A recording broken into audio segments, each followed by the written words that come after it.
This is a story about Douglas. Douglas was a tree who lived deep in the backwoods, up on a little knoll, which overlooked the whole forest.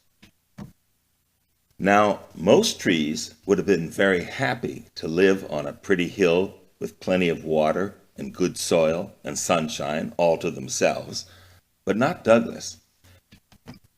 You see, Douglas was a Christmas tree, and more than anything else, Douglas wanted to spend Christmas in some friendly little house with one or two kids who would really appreciate him. On the day that our story begins, Douglas was up on his hill, as he always was, and he was crying his eyes out, as he usually did. It was the beginning of winter. Christmas was near, and Douglas was afraid that he was going to be left behind once again. Now, the first days of winter were when the cold north wind would roam freely about the forest. "This is my season," he would roar, "and nobody rules over the north wind in winter." I guess you could understand how he felt, because he only had a few short days to himself every year, and he didn't want to share them with anybody. So anyway, on this particular day, the north wind was blowing through the low sky over the hill where Douglas lived, and he happened to hear the little tree crying. He turned himself right around, dropped to the ground, and pulled up short, right where Douglas was standing. "Say now," the north wind said gruffly, "what's all this carrying on about?" The little tree was beside himself with grief, and it took him a good while to calm down. "It's winter," the tree cried. "I know," said the north wind proudly, "the best season of the year. So what's your problem?" "The problem is," the little tree said, "that it's almost Christmas, and I'm a Christmas tree, and it looks like I'll be stuck here for another year." "Stuck?" asked the north wind. "What do you mean stuck? It looks to me like you have everything you need. Plenty of soil, lots of water, and lots of good cold air to make you grow," he said, thumping his chest. "Yes," agreed Douglas, "but I also have all of these huge boulders around me, and they're standing on my feet, and I can't see over the top. And if I can't see out, then nobody can see in, and I won't ever have a chance to go to some nice little house for Christmas." "Why would you want to do that?" the north wind asked. "Because I'm a Christmas tree," Douglas moaned, "and that's what I was born to do." The north wind snorted a gust of cold Arctic air at the little tree, and several of Doug's branches crusted over with a thin layer of ice. "I don't think that's such a big problem," said the north wind.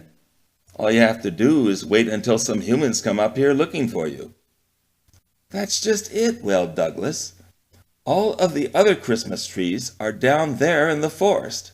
They don't live this far up.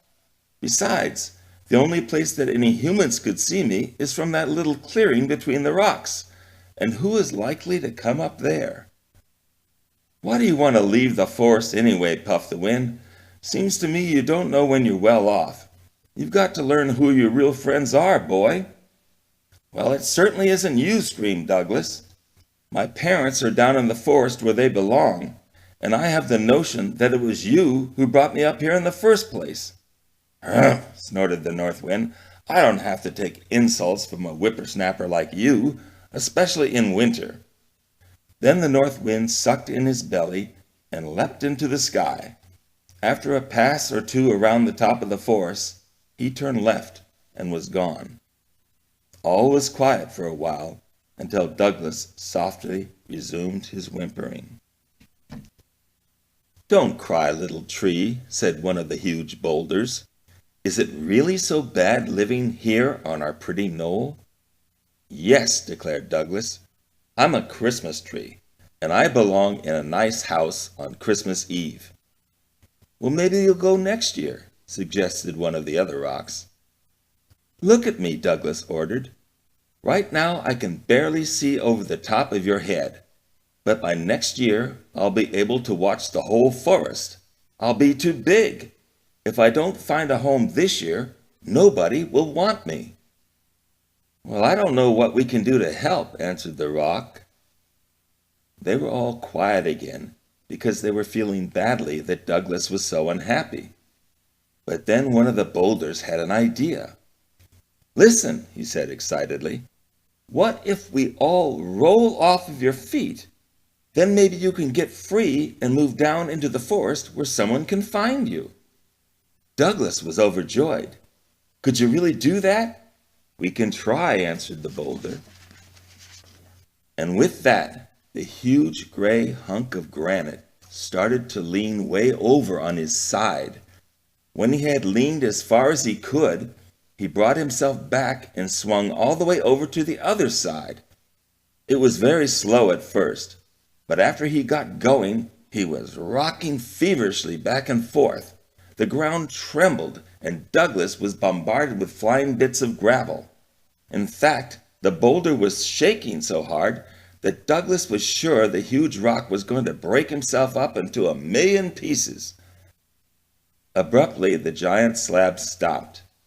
As he gulped down great gobs of air, he tried to apologize to Douglas. "I'm sorry, little tree," he gasped. "I can move, but I can't roll over.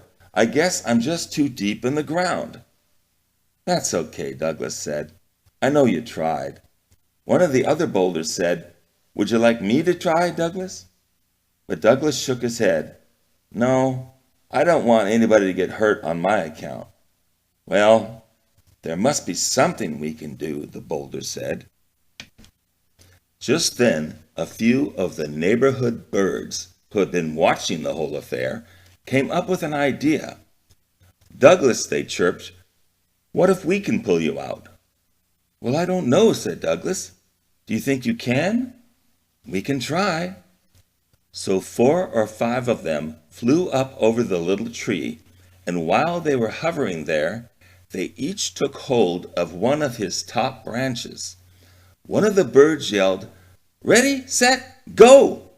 and they all gave a mighty tug. Feathers were flapping and talons were straining, but they couldn't get that little tree to budge. "It's no use," wailed Douglas. "I'll be stuck here forever." "Well, you know," said one of the birds, huffing and puffing, "I could fly over to the creek and get the beaver to come up here. He'd have you out in no time." "Yes, but only half of me would be out," cried Douglas. "No, don't get the beaver. I'll need my feet when I leave here." "Then what do we do?" asked another one of the little birds. "I don't know," said Douglas. "I just don't know." Then they all heard a deep, gruff voice say, "Maybe I can help." They turned and saw a big brown bear climbing up on the knoll. "He's very strong," said the boulder. "He's bound to be able to help," said one of the birds. "I can try," said the bear. So the bear circled around the little tree, looking for the right spot. Then he leaned his strong shoulder against Douglas's trunk and gave a mighty shove. His legs strained as he grunted and growled. The bear bent Douglas way over, almost to the ground, but Douglas's feet wouldn't budge. Everybody was quiet while the bear caught his breath. No one wanted to say anything. They all knew that their strong friend had done the best he could. Finally, someone said, "What if we all try together?" "Yeah, what do you think, little tree?" asked a bird. "Well, I guess so," Douglas said, "if you want to." So the big brown bear got up and put his thick shoulder back against the right spot on Douglas's trunk. Every bird grabbed a branch in each of their talons, and all the boulders began swaying back and forth. Someone yelled, "Go!" and they all pushed, pulled, and rocked as hard as they could. About then the north wind swept over the forest on his rounds. When he saw the commotion